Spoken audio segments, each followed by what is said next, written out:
Can I begin by saying what a huge pleasure it is for me to be back in a city that I lived in for many years in the 80s and early 90s. Each time I come back, it's changed again.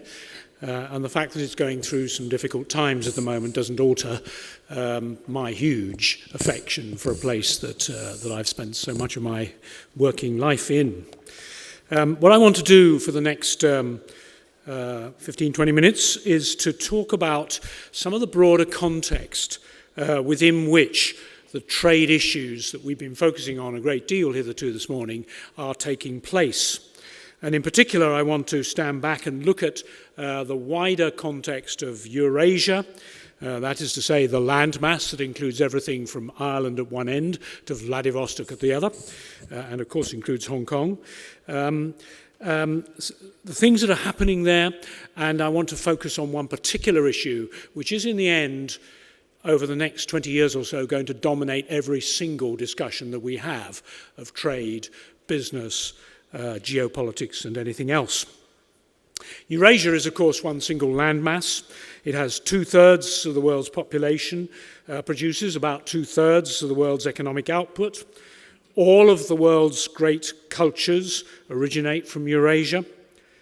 And as connections have been established and broadened, knowledge of our context and of each other has deepened, so that life experience everywhere has become enormously more complex and more sophisticated. And yet what has emerged is not any kind of shared polity or common identity. Growing connectivity and interaction has not, or at least not yet, produced any sense of shared interest or common purpose. Rather, all the jostling has produced a balance amongst a handful of dominant powers, each with its own identity, rooted in its own history and self-understanding. By the dawn of the new millennium, it was becoming clear which those dominant powers are. China and India, of course, the two behemoths. Russia, straddling both Asia and Europe and ill at ease with all of its neighbours. Japan, with its uniquely strong social psychology, perhaps more impenetrably different than any other major society on earth. And America, whose Pacific interests draw it into inevitable involvement in the Eurasian geopolitical scene. And then what about the part of Eurasia that I come from, Europe?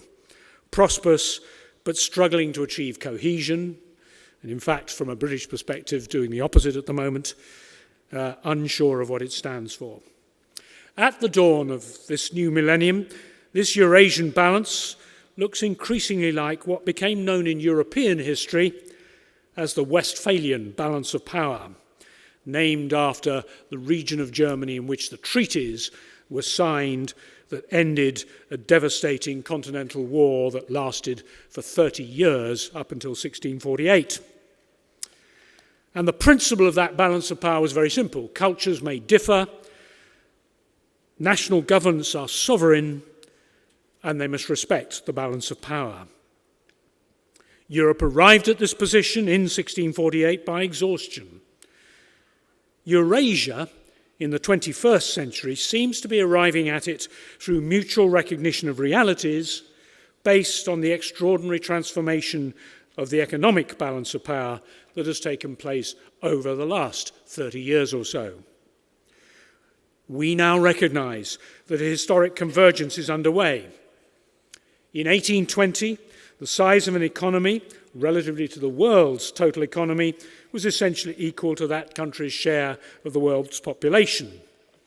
Then, as now, China had the largest population, and its economy was then the largest in the world. We all know what happened thereafter.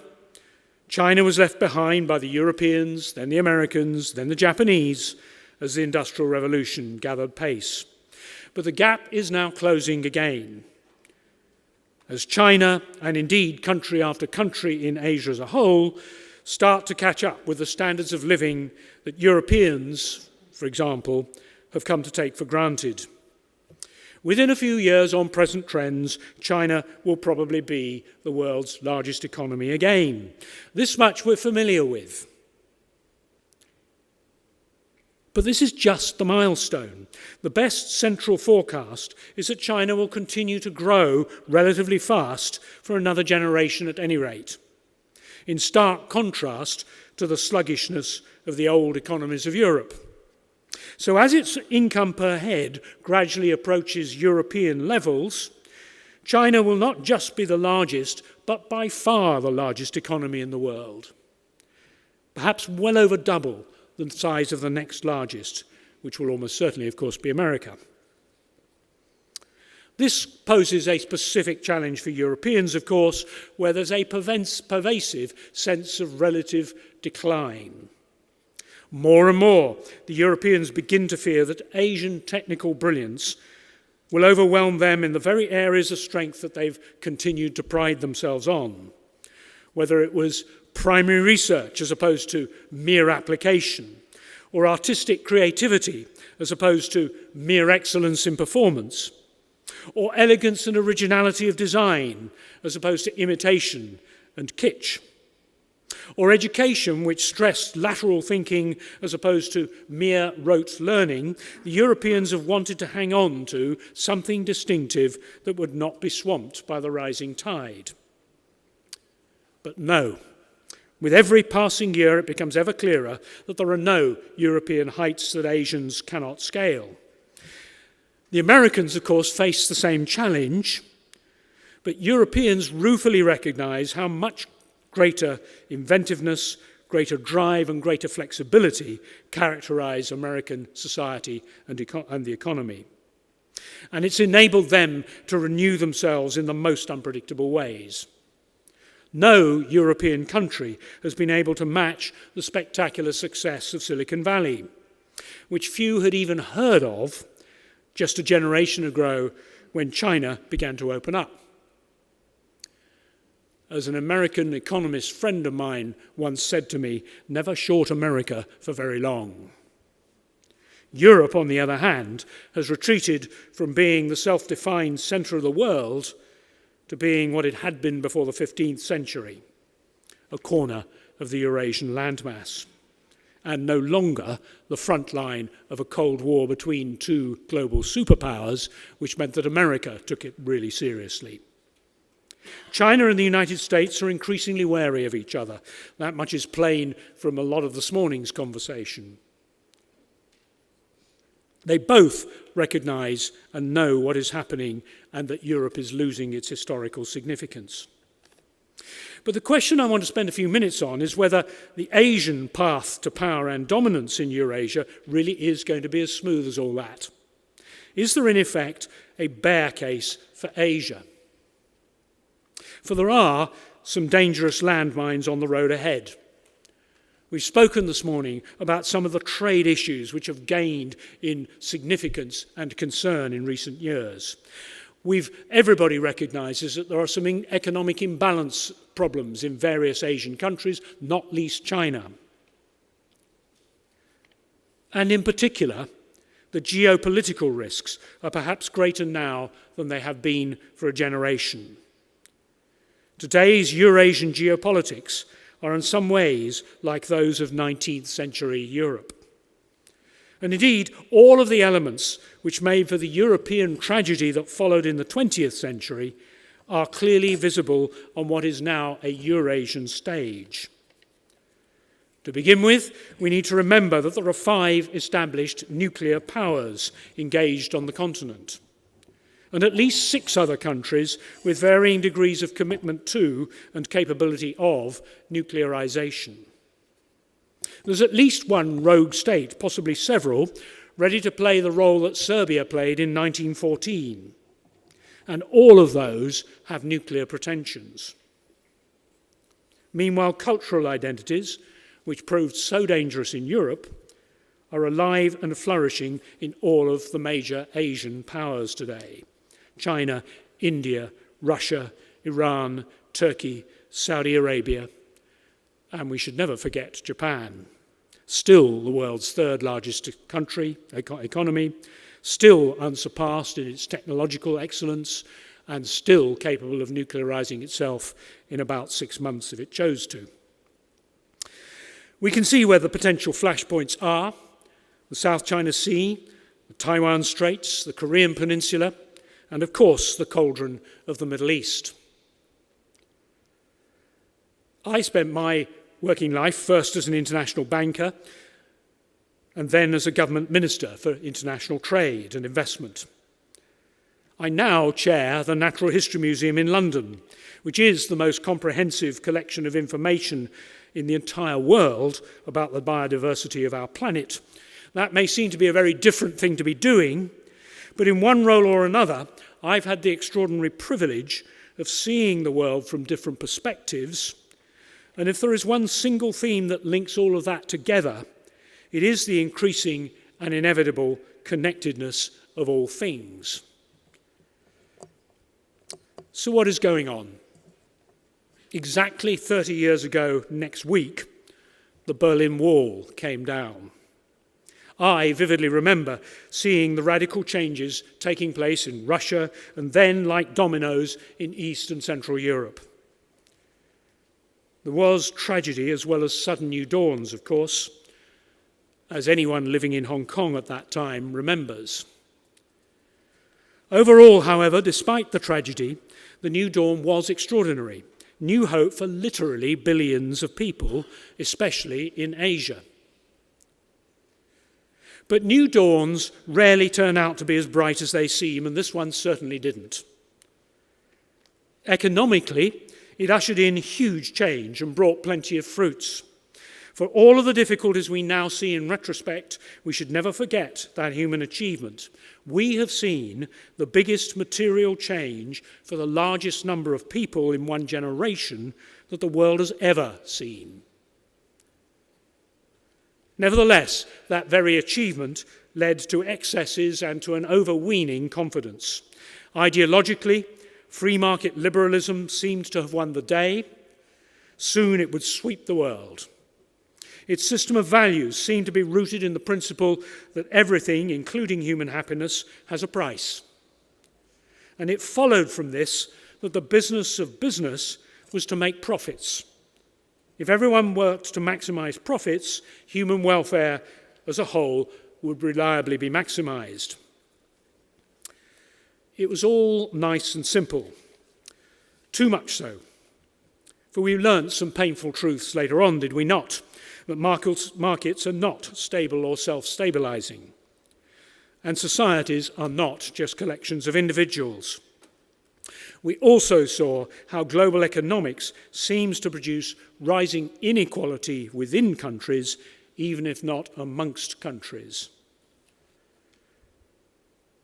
And now we're seeing how artificial intelligence will radically reshape economies over the next generation. Businesses will no longer need to manufacture in low-cost labour markets, so that the first step on the ladder of modernisation, which was the first step out of poverty for today's middle-income countries like China, will no longer be available to the next generation of poor countries with low skill bases. In Africa, for example, whose demographic projections suggest that well before the end of this century, it will have a population larger than Asia's. Nigeria, in particular, well before the end of the century, will have a population larger than the United States. Secondly, socially, this has also been the dawn of the digital revolution and the rise of the social media, transforming the way whole societies work. Our lives are being changed radically in all of their aspects: work, family, social, in ways that we do not yet fully recognize. The social media have given what you might call the demos, to use a Greek term, a new voice. By demos, I mean the unorchestrated opinions of ordinary people. It's fashionable for established political voices to deride this as populism. But the truth is that no one in either business or politics or in any public leadership role can any longer simply ignore its moods and demands. For the social media have turned what the scientists used to call the butterfly effect into a major social phenomenon as images go viral in a way that is often unpredictable and uncontrollable. Thirdly, this increased connectivity which defines our age has created historically unprecedented levels of cultural fluidity. In any role of life today, in senior or not so senior positions in any sphere, public, social, business, we have contact with or relationships with other people who we influence for good or for ill, and these days such relationships will almost always be multicultural. That's the result of the other great change that is sweeping through the world and changing the way we think about ourselves and each other forever: urbanization. More than half of the world now lives in cities. In Europe, more than 80% already do. Within the next 5 decades, this will be true of Asia. In my case, I've had the great privilege of living in different countries, in different big cities. And in particular, in the most international city of the world, well over half of all London residents, including myself, were born somewhere else, and over a third were born outside the UK. And I've worked all my life in organisations which included colleagues of every major cultural background and belief system. This has been an enormously enriching experience, but it also poses obvious questions. To what extent can we assume a common understanding of values and purposes in life? And if this seems a somewhat academic, philosophical, even irrelevant question, not so, because it brings into clear focus the most profound challenge that established understandings of the world face over the next 20 years or so. I refer to the shared existential danger of planetary degradation. No one in any sphere of activity can afford any longer to ignore the significance of this great crisis. We talk about global warming. As a friend of mine recently said, we should call this global heating. Let's call it what it is. And we all know what is at stake. As the human population continues to expand and to urbanize, and as developing countries continue to grow their appetite for the physical benefits and the standard of living which Europeans and increasingly East Asians take for granted, the impact on the planet becomes more and more severe with every passing year. We now have what the economists call a problem of the commons, and we have it on a huge scale. At the core of this problem lies the simple point that what is rational for the individual may not be rational for the community as a whole.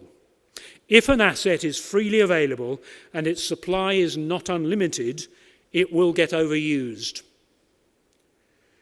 The classic example from agricultural societies is common land, hence the term, the problem of the commons, always at the risk of overgrazing.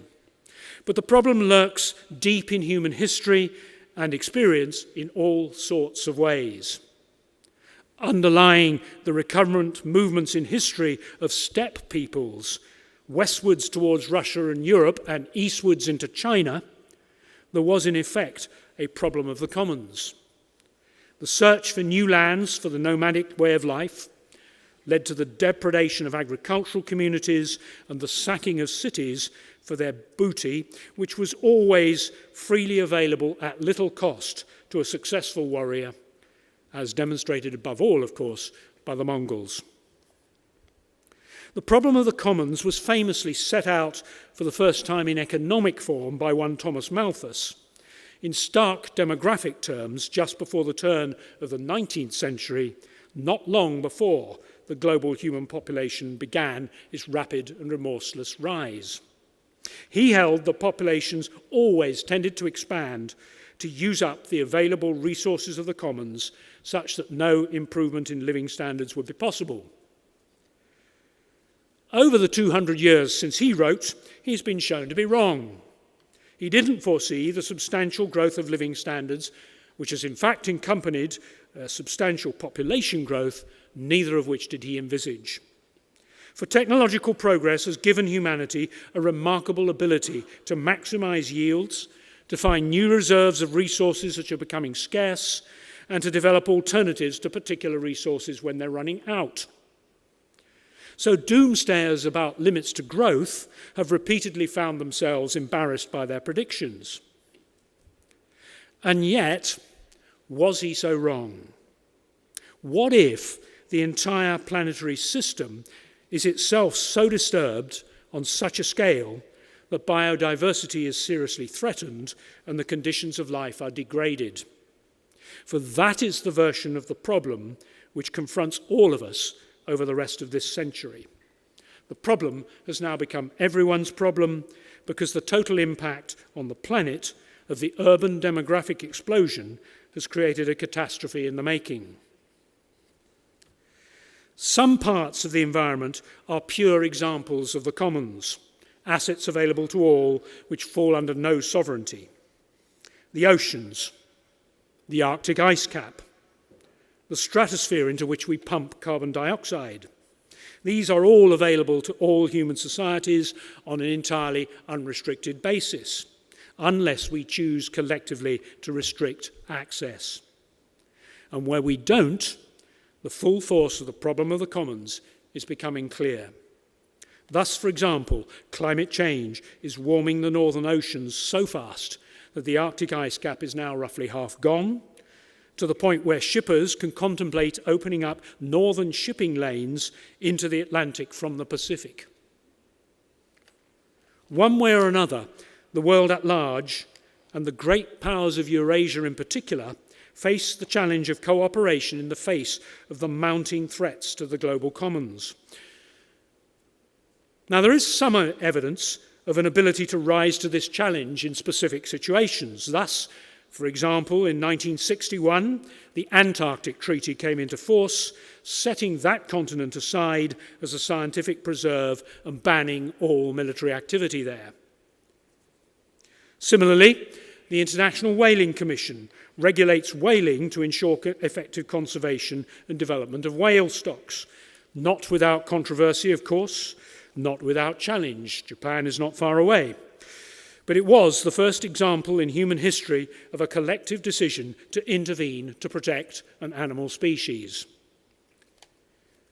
We've also seen rising awareness in the last decade of the dangers to the oceans, both of overfishing and of plastic pollution. There's a long way to go to cohesive international action to limit the damage, but as Chairman Mao said, the longest journey begins with a single step.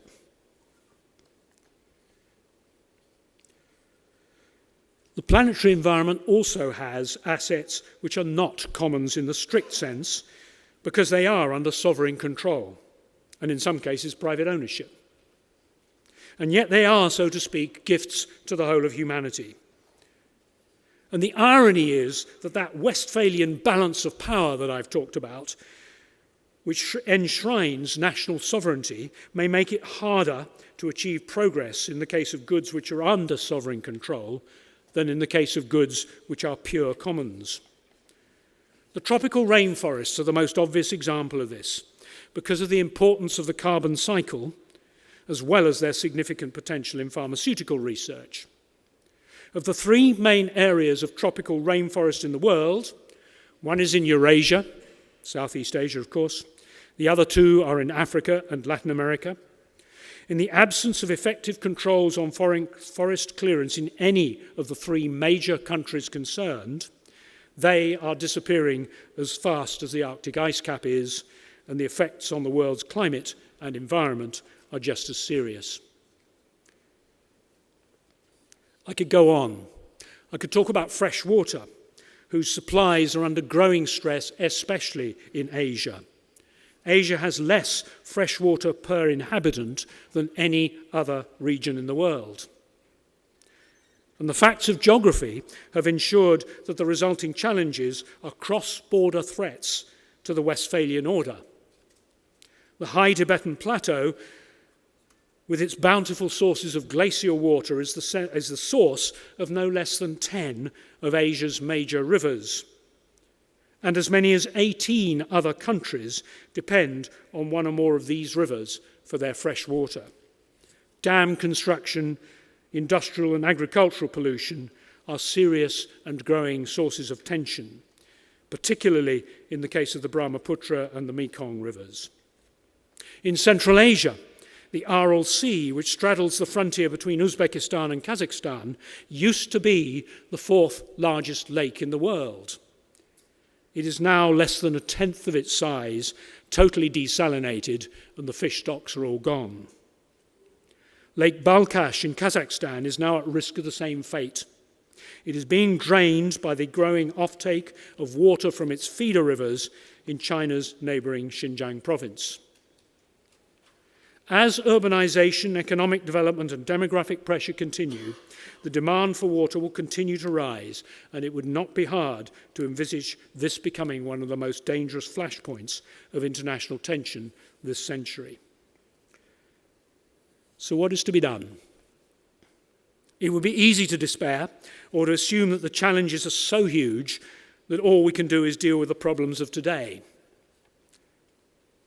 Both conclusions are surely incompatible with any proper understanding of our responsibilities to others and to the planet.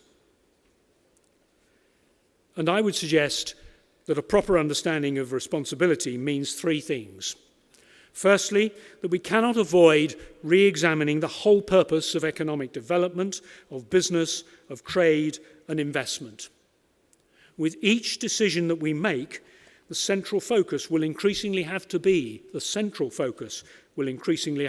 sustainability if we're to be true to those responsibilities. This is a direct and inescapable challenge to anyone involved in banking, in asset management, in real estate, in the extractive industries, in retail, in shipping and transport, in fact, in every area of business. Then, secondly, we need to enlarge our horizon of responsibility. The long term intrudes on us now. It haunts us, of course, because it will afflict our grandchildren. I have 7 of those. So here is a thought experiment. Many people alive today in developed countries like Hong Kong, like East Asia more generally, like Europe, can expect to be at the centre of a chain of family relationships with people we know as individuals extending over 7 generations, from great-grandparents in one direction to great-grandchildren in the other. That's about somewhere between 150 and 200 years. So perhaps we should take as an explicit guiding principle for all of our actions in public life, in society, and dare I say it, in business, in investment, that the long term we should take into account is that sort of time frame, if we're serious about this issue. And then finally, we will only do this well if we learn to listen to each other across cultures and across countries. And we've had a bit of this morning. We cannot afford to treat the other as alien, threatening, or unreachable. The great European philosopher Hans Küng once said to me when he was here in Hong Kong in the 1980s, I guess it was, giving a seminar about the faiths and cultures of the world, he said, "We must learn to judge others by their best and not just by their worst, just as we would want them to judge us by our best and not just by our worst." This seems to me to be as important and relevant now as when he said it 3 decades ago. It applies to each of us as individuals, I would suggest, in our role in a multicultural world. It applies to each society in its attitude to other communities, near or far. And it surely also applies to the major powers of the 21st century as they engage with each other in this interlocked and environmentally precarious world. Only with such a readiness to learn and seek the common good will we bequeath a future to our grandchildren that is enriching and fulfilling. Thank you.